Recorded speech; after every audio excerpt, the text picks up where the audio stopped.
YouTube history of weapons, plus a review on this gun. Okay, so I'm pretty sure you seen from the insurance, this video is going to be about Saturday night specials. Okay, and in this video, I have a Saturday night special that is featured. This is a Cobra. If you guys can see that, 380. And yes, I know the gun looks like it jumped straight out of a video game from the 90s. Like it's a cartoon. We are clear. This weapon, there is no ammo at all in this weapon. This is a 380, what they would call Deuce 380, right? 6-round magazine capacity. They do sell aftermarket magazines for this, I believe, 15 rounds. Right at this little tiny gun, you know how that ridiculous it would look. But yeah, this is Saturday night special. Now, what is a Saturday night special? Saturday night special refers to a very, very cheap gun that's normally made out of Zamac or zinc alloy frames. They are very low quality guns, okay? And they're intended that way. They're intended to be very low quality because they mass produce these things. Well, they don't make this specific model anymore, but there are like a couple Saturday night specials still in around, even from the original Ring of Fire. Actually, I believe there's only one. The Phoenix Arms. We've done a review on that gun on this channel. It's one of the Saturday night specials that it's actually made by I believe George Jennings' son. And this right here was made by Cobra Arms, that I think it was an offshoot brand of Davis Enterprises. There was an offshoot brand of they're all related to George Jennings in some way. They're usually called the Ring of Fire guns. These are original guns that were banned in a lot of inner cities because you could buy these guns for so cheap. I mean, back in the day, you could even find these guns for $60. You know, sometimes $60, $50, and it was just a cheap, inexpensive gun you can get your hands on.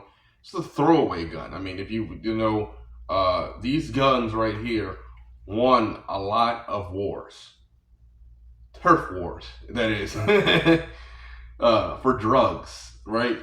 Drugs, gangs, and stuff like that. Kids in the inner city. I remember when I was growing up in Baltimore, right? Kids in middle school would have these type of guns. Maybe not this specific model, but it would be like this kind of gun just in their waistband. Okay.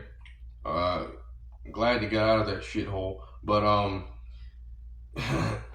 the point being is that these were very inexpensive throwaway guns that the reason why they banned them, though, or why the politicians were seeking to ban them, because they were so cheap, inexpensive.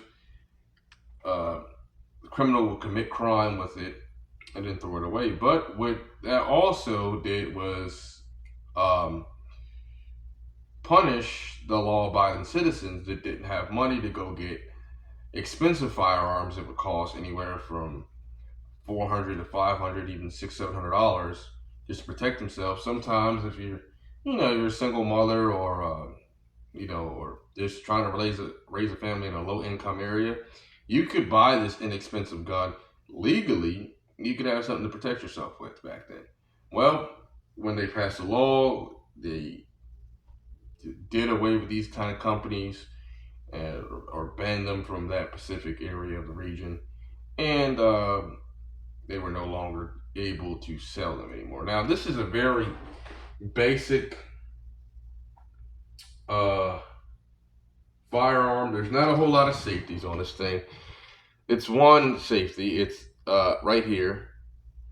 It's off of this is not like the Phoenix Arms, where Phoenix Arms was a California made gun, so that's why they had to come out with all those crazy safety bullshit features. But this was made in Utah, Salt Lake City, actually.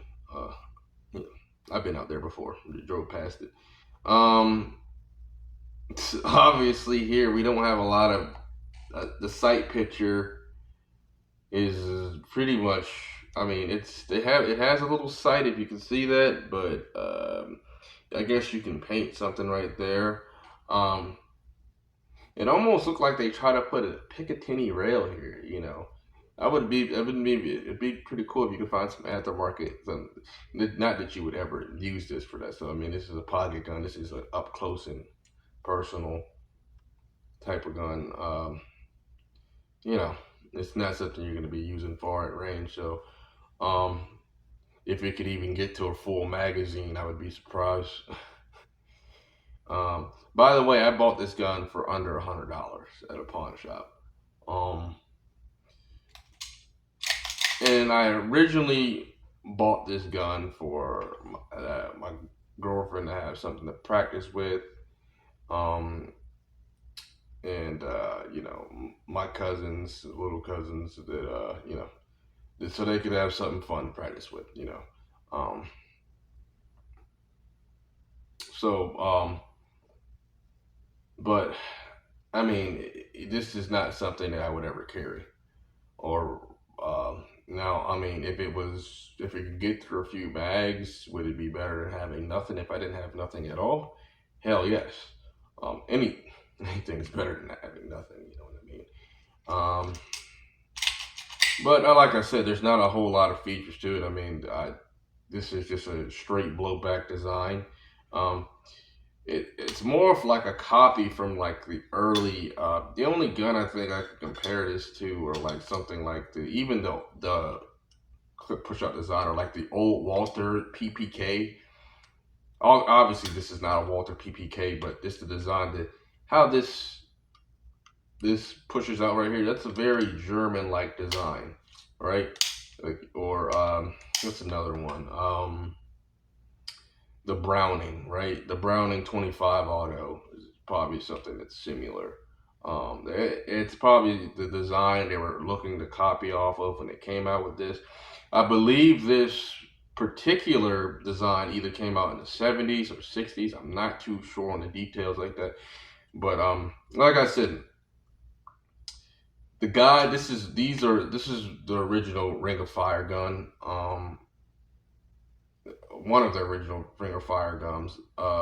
Even though Cobra Enterprises is just an off-brand shoot of one of the many enterprises that George Jennings and his family members made. So they had Bryco Arms, they had Davis Enterprises, they had Phoenix Arms.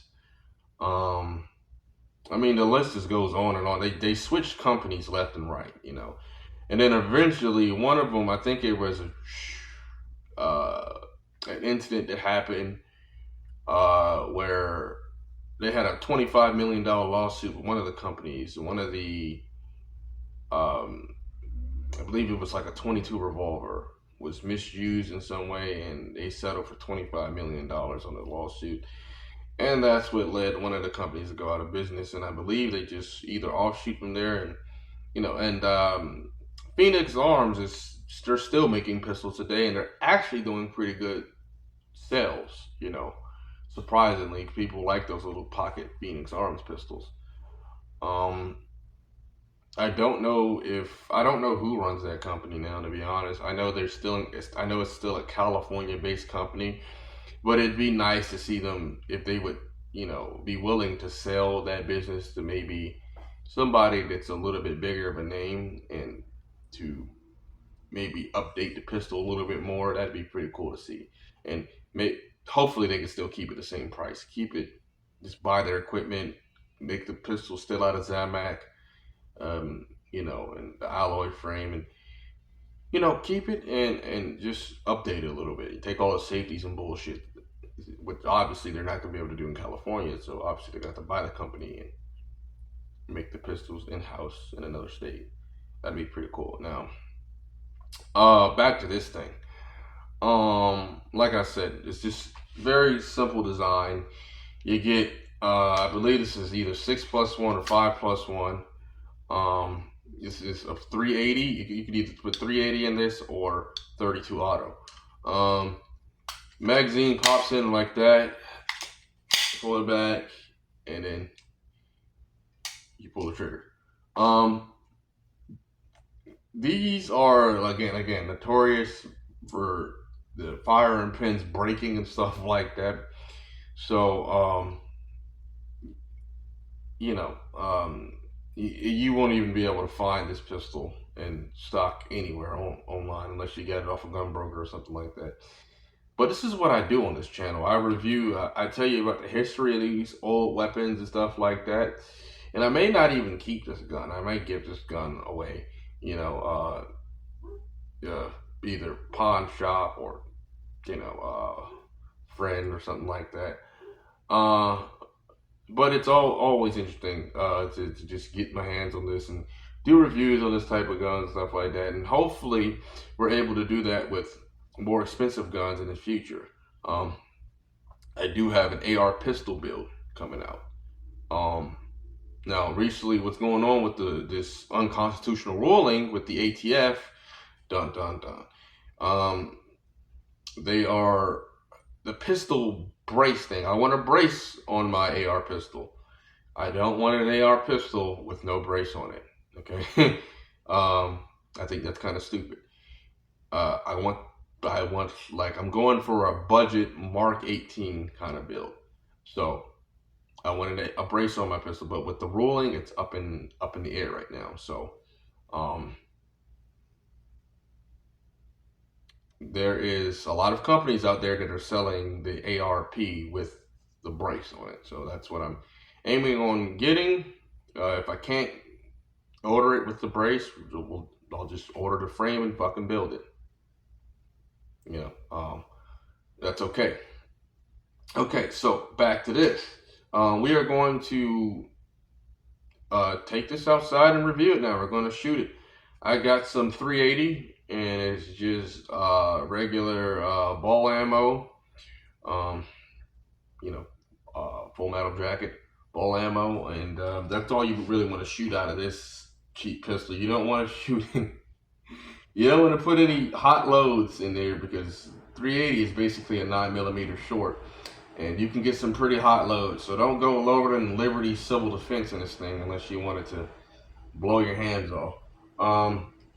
Yeah, we'll just put a couple rounds in this thing and shoot it and have fun with it. Pop some soda cans with it, or do some drills with it. Well, you see how realistic this thing is. This thing is, like I said, it's a little pocket gun, stripper pistol, and we'll just take this thing out and have some fun with it. And like, comment, share, subscribe, and thanks. Save the phone.